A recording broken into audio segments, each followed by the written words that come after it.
So apparently this happened today. This is the full Air Force One gaggle. All right. This is Trump speaking to a bunch of journalists on his plane, and it is, and it's horrible. I've actually watched this. I've watched this, and I'm just gonna say this right now. It's horrendous. About the tariffs. What do you make of that? The market has spoken when they look at the fact that we have $1 billion trade deficit. When you look at the trade deficit that we have with certain countries, way over $1 billion per country. But with China, it's $1 trillion. And we have to solve our trade deficit with China. We have $1 trillion trade deficit with China. Hundreds of billions of dollars a year we lose with China. And unless we solve that problem, I'm not going to make a deal. Now, I'm willing to deal with China, but they have to solve their surplus. We have a tremendous deficit problem with China. They have a surplus of at least $1 trillion a year. I think it's like $1.1 trillion. And I want that solved. And no. So, to clarify, there's nothing actually inherently wrong with a trade deficit, okay? When you have a trade deficit, one country will be getting more out of a deal from the other country. However, that isn't necessarily bad. Let me explain. Let's just say that you overproduce socks and the other person overproduces shirts. But you need some shirts and they need some socks. So then you guys agree to a trade. Let's just say that because, basically after some bartering, all right, let's just say you want to trade 5 socks.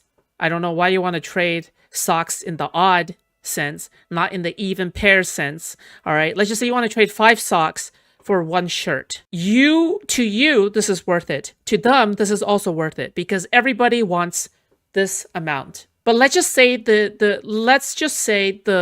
dollar value of 1 sock is $5 and the market value of 1 shirt is $20.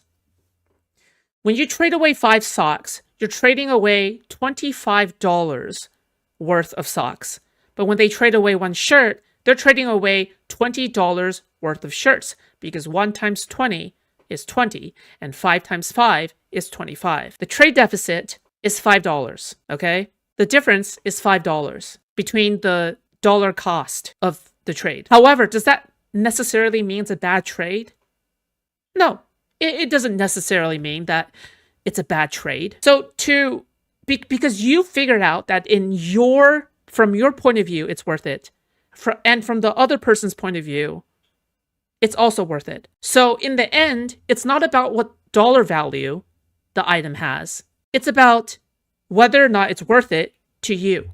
You are a country, and the other person is a country.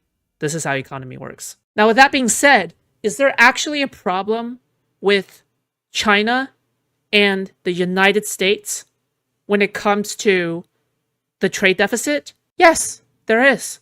There is.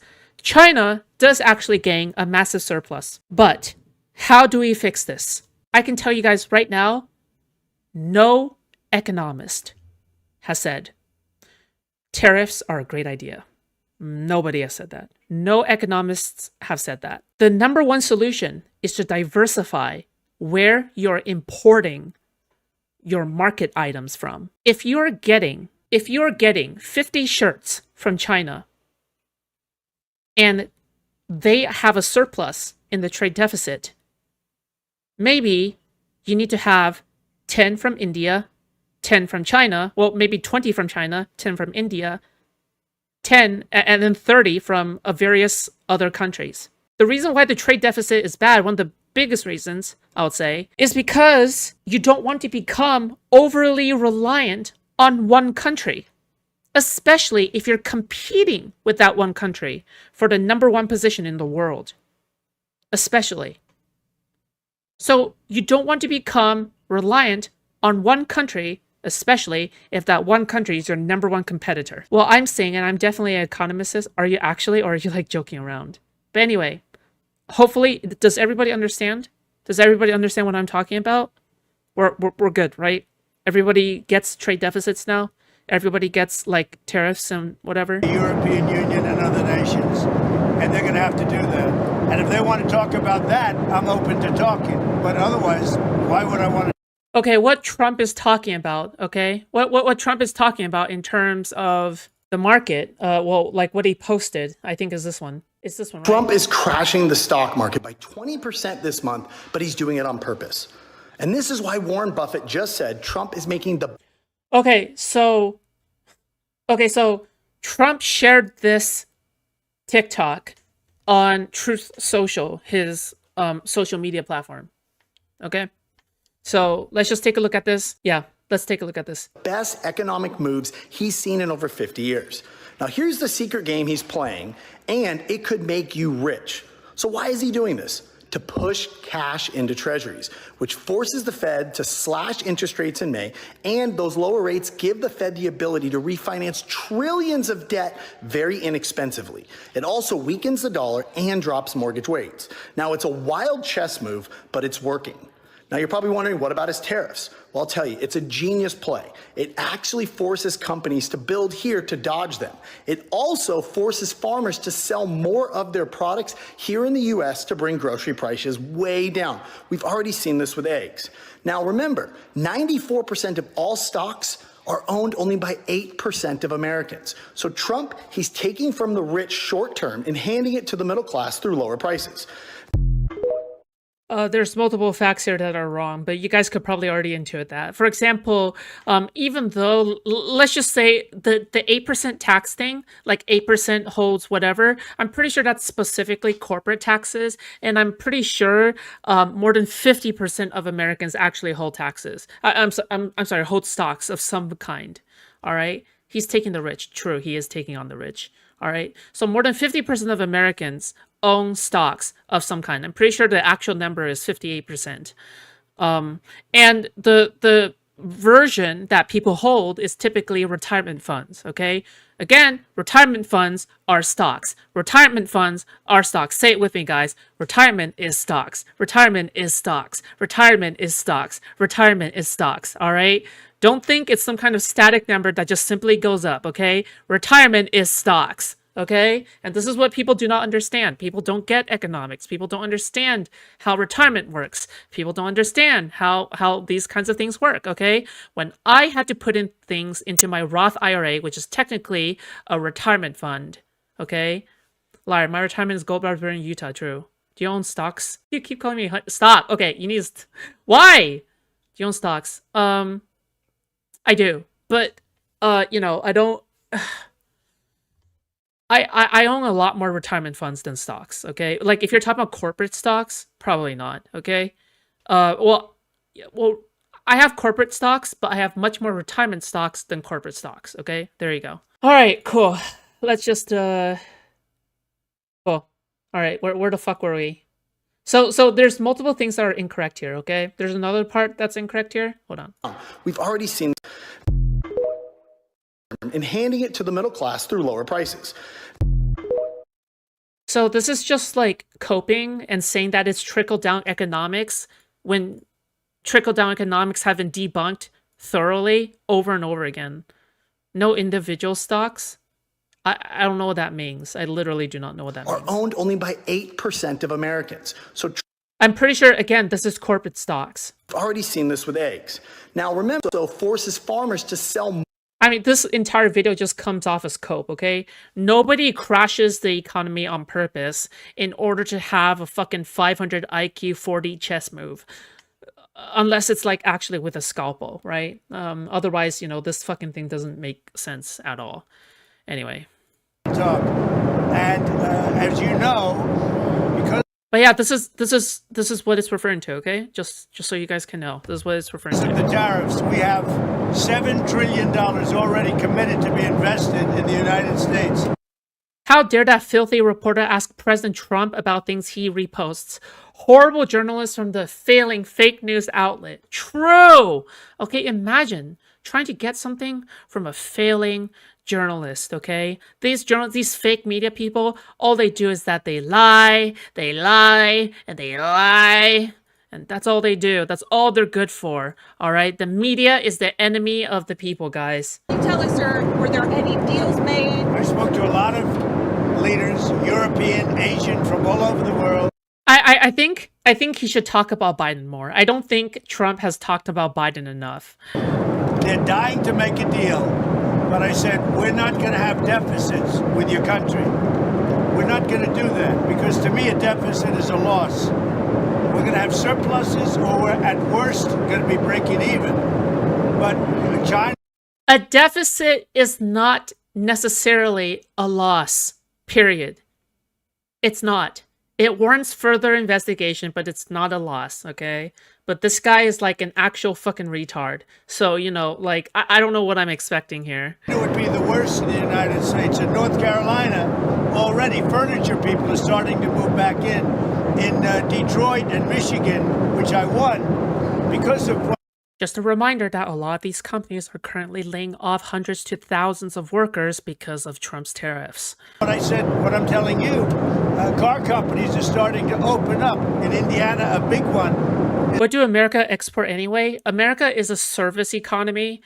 Well, looks like he wants to move it back to a manufacturing economy. But it's a service economy. So what it does is that it exports software, creative talent, people who are skilled in programming, these kinds of things. They don't really export things like I don't know if they export anything significant that is like manufacturing related. But like the USA exports services. That's what they do. Every single time a foreign company buys the subscription service of some cybersecurity company over here at the US of A, that's primarily the export, I would say, honestly, if you asked me. Like, I'm sure somebody out there would probably say something like, oh, we export nuts and screws and fucking iron bits, all right?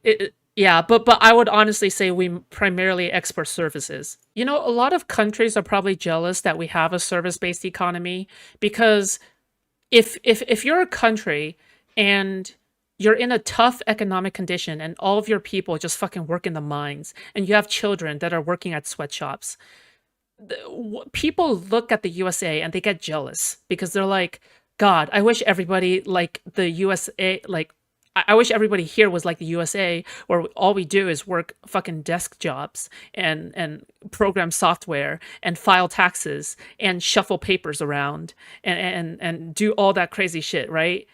But instead, you know, most of these like smaller countries and most of these medium-sized countries and large countries even are like fucking mining and farming chickens and harvesting eggs and mushrooms.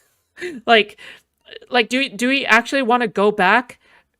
Do we actually want to go back to the era of just like making physical shit? Where sure, people are beefier, but people have shorter lifespans, and you know, it's workplace accidents and coal mining children and all of that stuff, right? Our service economy should actually be a point of pride. It's supposed to be prideful. It's supposed to be something we should be proud of, is the service economy. You guys are going to lose some fingers. Well, yeah, I mean, like, this is what happened, right? Because the United States totally has had a manufacturing economy. We had one, right? The industrial revolution related things, right? World War II, when we kicked things into overdrive, when Ford was around, like the actual person Ford, and he was doing like anti-union shit, right? And all of his shit was like super controversial, right? We went through that phase, but we're beyond it now. We are, yeah. And not only that, I just want to say this. The United States is an economic powerhouse, all right? And the reason we are such an economic powerhouse is because as a country gets richer, what I find is that the consumers inside of a rich company will consume more from the world. We will buy things from all over the world, which stimulates other countries a lot. the carbon footprint of one of us is probably way more than anybody outside of the United States. But that's not necessarily a bad thing. It just means that an individual in the US is a greedy hog that stimulates the economy, which is fine. If every country does service-based economy, nobody can eat. That's true. That's true. But you'll always have some countries and some companies doing manufacturing services, like manufacturing and mining. The reason that's going to happen is because if every country was a service-based economy, then demand for manufacturing will rise worldwide, and naturally companies will want to actually mine more, develop more, and manufacture more naturally because it's profitable. So not everybody can do a service-based economy. It just really depends on what country it is. It just depends on the supply demand of the market. So everything just balances out in the end, you know?